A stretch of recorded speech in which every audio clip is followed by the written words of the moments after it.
ఈ అడ్మినిస్ట్రేషన్ ఇమేజ్ను మాత్రం అంటే చంద్రబాబు నాయుడు స్వభావానికి కూడా ఇది అంగీకరించరు. చంద్రబాబు నాయుడు ఈ వార్నింగ్ ఇవ్వడం ఏదో ప్రిటెన్షన్ అని మాత్రం నేను అనుకోను, ఏదో నటన కొరకు చేస్తున్నాడని. తెలుగుదేశం పార్టీ ఇవాళ కొత్తగా అధికారంలోకి రాలేదు కదా, మనం 14 ఏళ్ళు చంద్రబాబు నాయుడు ముఖ్యమంత్రిగా చూసాం. చంద్రబాబు నాయుడు ఈ రకమైన వ్యవహారాలు ఎప్పుడు అంగీకరించాడు, ఆయన స్వభావానికి విరుద్ధం. సో ఆయన వాస్తవంగా చాలామంది చెప్పేది ఈవెన్ ఈ ట్రోల్స్ అతి వ్యవహారాన్ని కూడా చంద్రబాబు నాయుడు అంగీకరించాడని. చంద్రబాబు నాయుడు వద్దంటాడు కానీ వీళ్ళు కింద వాళ్ళు నడుపుతుంటారని. లోకేష్ కూడా వద్దంటాడని ఒక వాదన ఉంది, లేదు లోకేష్కు తెలిసే జరుగుతుందని ఇంకో వాదన ఉంటుంది. మనకు తెలియదు. నా పైన ట్రోలింగ్ జరిగినప్పుడు మాత్రం నేను లోకేష్ లింక్స్ పెడితే లోకేష్ స్పందించలేదు, అందువల్ల లోకేష్ గురించి నేను చెప్పలేను. కానీ చంద్రబాబు నాయుడు అయితే ఇది అంగీకరించాడు. నాకే అనుభవం, నాకు ఎన్నికల సమయంలో నాకు వైసీపీ కండవాలేసి టీడీపీ అధికారిక ఫేస్బుక్ పేజ్లో పెడితే అది ఎవరో చంద్రబాబు నాయుడు దృష్టికి తీసుకెళ్తే వెంటనే తీసేయండి, అది పద్ధతి కాదు అని అన్నాడని. సో అందువల్ల ఆయన అభిప్రాయాలు మనకు ఏమైనా డిఫరెంట్ వ్యతిరేకిద్దాం కానీ ఆయన అలా అనడం కరెక్ట్ కాదని. అందువల్ల చంద్రబాబు నాయుడు వ్యవహారస్తులు తెలిసిన ఎవరికి కూడా అందరూ చెప్తారు ఇలాంటి పిచ్చి వేషాలు చంద్రబాబు నాయుడు అంగీకరించాడు. చంద్రబాబు నాయుడుకు కొంత చరిత్ర ఉంది, భారత రాజకీయాల్లో ఆయనకు ఒక ప్లేస్ ఉంది. చంద్రబాబు నాయుడు ఉండే ఇష్యూస్ ఉండొచ్చు కానీ you have to accept the qualities of Chandrababu Naidu కదా. సో చంద్రబాబు నాయుడుకు ఉండే ప్రత్యేకత ఏంటంటే స్టడీ చేయడం ఆయన ప్రత్యేకత. ఇప్పుడు ఆయన 70 మంది పైగా ఎమ్మెల్యేలు ఉండే ఆయన ప్రతిపక్షాలు ఉన్నప్పుడు ఉమ్మడి రాష్ట్రంలో.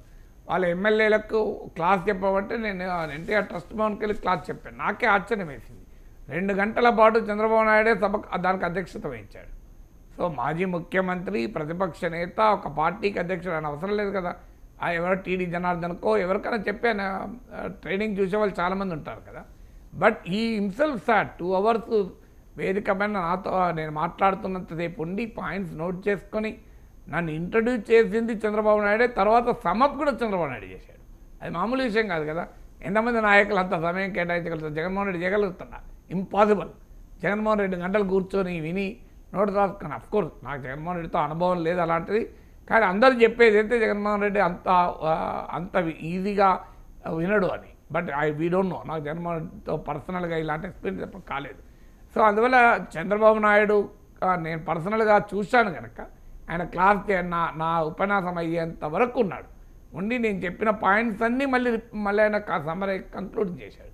అందువల్ల చంద్రబాబు నాయుడు ఇలాంటి పిచ్చి వేషాలు అంగీకరిస్తానని నేను అనుకోను. అందువల్ల చంద్రబాబు నాయుడు దృష్టికి వస్తే డెఫినెట్గా వ్యతిరేకిస్తాడు. కానీ చంద్రబాబు నాయుడు కూడా కంట్రోల్ లేని పరిస్థితికి వెళ్ళిపోయిందా అనేది ఒక క్వశ్చన్. ఇంత హెచ్చరిస్తున్నా కూడా తర్వాత తెలుగుదేశం అనుకూల మీడియాలో కూడా రకరకాల కాంట్రడిక్షన్స్ ఉంటాయి. సో అవి ఆ తెలుగుదేశం అనుకూల పత్రికల్లో కూడా టీవీ ఛానల్లో కూడా పతాక శీర్షికగా వస్తున్నాయి. ఎందుకంటే వాళ్ళలో వితిన్ ద తెలుగుదేశం అనుకూల వాళ్ళలో కూడా భిన్నమైన అభిప్రాయాలు ఉంటాయి కదా. సో అందువల్ల ఒకే రకమైన రాజకీయ, ఇప్పుడు జగన్ వ్యతిరేకించడం, రామోజీరావు వ్యతిరేకించారు, రాధాకృష్ణ వ్యతిరేకించారు. కానీ రామోజీరావు వర్ధంతి సంతాప సభను అఫీషియల్గా చంద్రబాబు నాయుడు ప్రభుత్వం నిర్వహిస్తే దానికి రాధాకృష్ణ తప్పు పట్టాడు. మీరు గమనిస్తే అది న్యాయంగా అయితే తప్పు పట్టకూడదు. ఎందుకంటే రామోజీరావు తెలుగుదేశం పార్టీ ఈ ప్రయోజనకరంగా మారిన రాజకీయ పరిణామాల్లో ఈనాడు నిర్వహించిన పాత్ర మనకు కాదనలేం కదా. అఫ్కోర్స్ ఈనాడు తెలుగుదేశం కొరకే ఆ పని చేసిందా లేదా నిరంకుశత్వానికి వ్యతిరేకంగా చేసిందా, ఈ డిబేట్ ఏదైనా.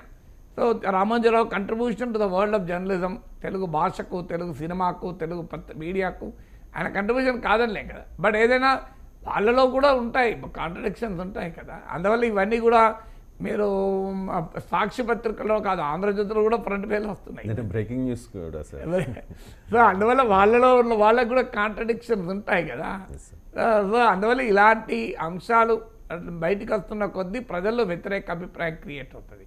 అందువల్ల స్వభావరీత్యా చంద్రబాబు నాయుడు వీటిని అంగీకరించాడు. అందుకే నా పర్సనల్ ఎక్స్పీరియన్స్ కూడా మీకు చెప్పింది.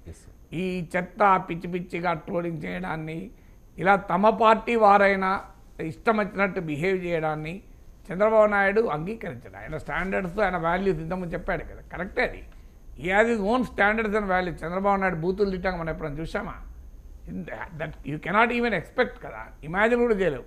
చంద్రబాబు నాయుడు ఒక దశ దాటి ఆయన సైకో అనొచ్చు, జగన్ ఇంకేదైనా అనొచ్చు, కానీ బట్ చంద్రబాబు నాయుడు పద్ధతి ఆయనకుంటుంది. ఆయన ఇలాంటి పిచ్చి వేషాలు ఆమోదిస్తారని నేను అనుకోను. సాధారణంగా ఏ నాయకుడు ఆమోదించదు ఇది. ఎందుకంటే ఆ నాయకునికే నష్టం జరుగుతుంది కదా. ఏ నాయకుడు కూడా ఈ రకమైన బహిరంగంగా ఈ చేసేటువంటి వ్యవహారాలను అంగీకరిస్తాడు. అందువల్ల ఆ రకంగా తమ పార్టీకి ప్రభుత్వానికి చెడ్డ పేరు వస్తుందని బహుశా ఆయన వాన్ చేయొచ్చు. కానీ క్వశ్చన్ ఏంటంటే రిపీటెడ్గా వాన్ చేసిన ఎందుకు అవుతున్నాయి? ఓ మంత్రి భార్య చేసిన అత్యుత్సాహం తెలిసినాక కూడా ఎమ్మెల్యే భార్య బర్త్డేకి మళ్ళీ అత్యుత్సాహం ఏంటి? రోజు చెప్పేది ఏంటి? జగన్ ఐపీఎస్ కాదు వైపీఎస్ జేపీఎస్గా మారిపోయారని అంటూ మరి వీళ్ళే మారుతున్నారు ఇక్కడ. సో అధికారులు నువ్వు మార్చుకోవడంలో ఏ పార్టీ అయినా ఒకే రకంగా ఉంటుంది. ఏ అధికారులైనా రాజకీయాలు ఉన్న వాళ్ళు సన్నిహితంగా ఉంటారు అనడానికి ఇది ఉదాహరణ అనుకుందామా?